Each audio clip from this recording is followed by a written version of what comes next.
Sabe o que realmente define o sucesso financeiro? E se eu dissesse que a resposta não tem tanto a ver com inteligência, mas sim com um comportamento? Hoje a gente vai mergulhar numa ideia central do livro A Psicologia Financeira, que ter sucesso com o dinheiro tem muito menos a ver com o que se sabe e muito, mas muito mais a ver com a forma como a gente age. Vamos desafiar uma crença bem comum. Pensa só, um gênio das finanças que não consegue controlar as próprias emoções pode acabar num verdadeiro desastre, né? Agora imagina pessoas comuns, com habilidades comportamentais simples, que conseguem construir uma riqueza gigantesca. Pois é exatamente essa ideia que a gente vai analisar agora. E para ilustrar essa ideia, nada melhor do que duas histórias reais, que são o oposto uma da outra. De um lado, Ronald Read, um zelador e frentista. Do outro, Richard Fusconi, um executivo financeiro com um MBA de Harvard. Os caminhos que eles seguiram e onde cada um chegou são de cair o queixo. Ok, nosso roteiro vai passar por 5 pontos principais. Primeiro, a gente vai descobrir a fortuna secreta do zelador. Depois, entender por que o comportamento vence a inteligência. Aí, vamos ver uma fórmula bem simples para poupar. Em seguida, explorar o perigo de nunca achar que se tem o suficiente. E, por fim, a conclusão que amarra todas essas lições. Então, vamos começar com a história de Ronald Read. À primeira vista, parece a história de um homem comum, sabe? Com uma vida bem simples. O mais interessante sobre a vida do Ronald é justamente o quão comum ela era. Ele não veio de família rica, foi o primeiro a terminar o ensino médio. Os empregos dele eram de trabalho braçal.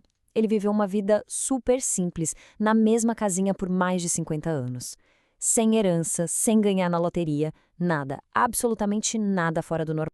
E é aqui que a história dá uma virada espetacular. Vamos para a nossa segunda sessão para descobrir o segredo por trás da riqueza de Read e por que o comportamento é o que realmente importa. Quando Ronald Read faleceu, seu patrimônio era de, pasmem, 8 milhões de dólares. A maior parte ele doou para um hospital e uma biblioteca. Foi um choque geral. Como? Como um zelador conseguiu isso? A resposta é surpreendentemente simples. Ele comprava ações de boas empresas, reinvestia os dividendos e esperava.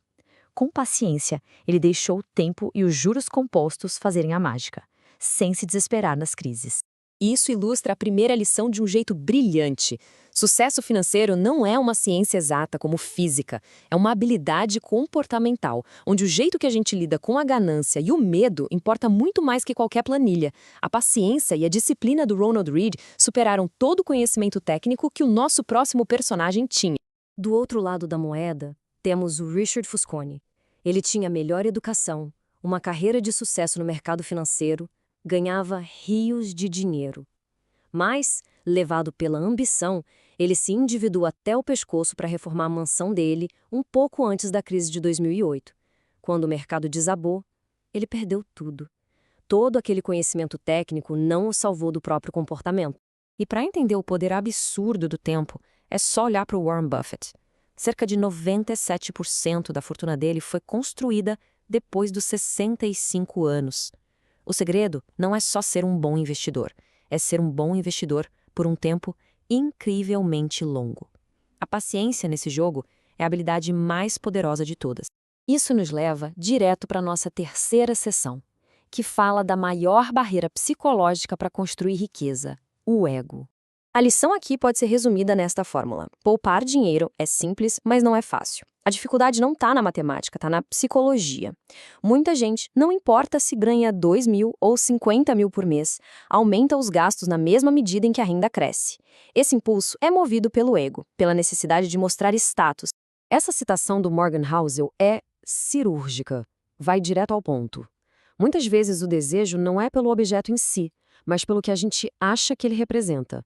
O problema é que essa busca por validação externa através de coisas materiais é o que mais sabota a capacidade de poupar e investir para o futuro. Para a gente ver o impacto disso na prática, vamos comparar dois investidores.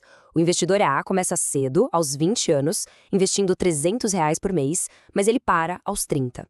Já o investidor B começa mais tarde, aos 30, só que ele investe mais, R$ 400 por mês e por muito mais tempo, até os 65. Claramente o investidor B se esforçou mais e colocou muito mais dinheiro no total, certo? Mas olha só o resultado, é surpreendente. O investidor A, que começou mais cedo e parou, termina com quase o dobro do dinheiro. Por quê?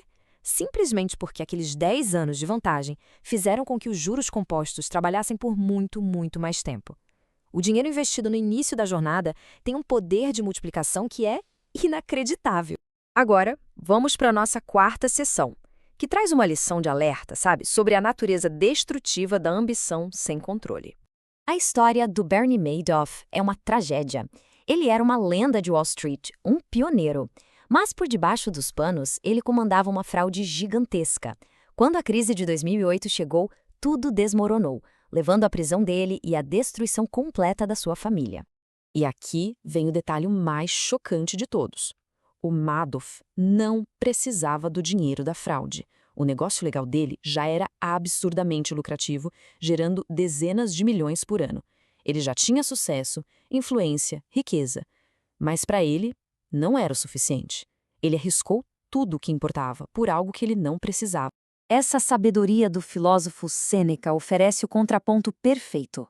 A habilidade financeira mais difícil que existe é fazer a linha de chegada parar de se mover. Saber quando se tem o suficiente é o que nos impede de correr o tipo de risco que pode levar à ruína total. E assim a gente chega à nossa conclusão, onde vamos amarrar todas essas ideias. Então, qual é a conclusão de tudo isso? Primeiro, o comportamento é o fator decisivo para a riqueza, muito mais que a inteligência. Segundo, controlar o ego libera o dinheiro que a gente precisa para investir no futuro. Terceiro, o tempo é o maior aliado de todos, e começar cedo é mais importante do que investir grandes quantias. E por último, o maior risco financeiro não é o mercado cair, mas sim arriscar o que se tem e precisa por algo que não se tem e não se precisa. Isso tudo nos deixa com a reflexão final. Qual é a verdadeira definição de riqueza? Talvez não seja um número numa conta bancária. Talvez a verdadeira riqueza seja a capacidade de acordar de manhã e poder dizer: hoje eu posso fazer o que eu quiser. É ter controle sobre o próprio tempo. Fica aí a reflexão. Obrigado por acompanhar esta análise.